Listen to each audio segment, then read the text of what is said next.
सबका साथ, सबका विकास, सबका विश्वास।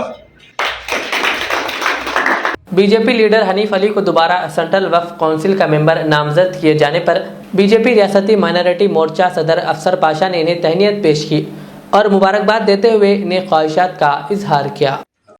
माइनॉरिटी मोर्चा का तेलंगाना सदर हूँ।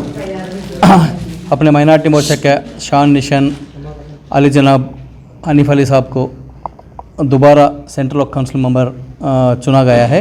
ये बहुत खुशी की बात है। ये इज्जत हनीफ अली भाई की नहीं है, पूरा माइनॉरिटी मोर्चा का इज्जत अपने आदरणीय नरेंद्र मोदी जी और नकवी जी ने दिया है। हनीफ अली जी ये 3 साल में खाली आपका फैमिली का कुछ टाइम नहीं दे सके, उन्होंने पूरा टाइम सेंट्रल ऑफ काउंसिल के लिए दिए हुए हैं। सारा स्टेट उन्हें घूम के इससे पहले मेंबर्स खाली स्टेट घूमे और उन्होंने कुछ उनके लिए जाते थे। हनीफ अली भाई ने ये 3 साल वक्फ प्रॉपर्टी का देखभाल करना और वक्फ प्रॉपर्टी को बचाने के लिए उनका पूरा समय दिए, इसीलिए दोबारा उनको मौका मिला है। इसलिए माइनॉरिटी मोर्चा तेलंगाना से हम बहुत बहुत मुबारकबाद दे रहे हैं।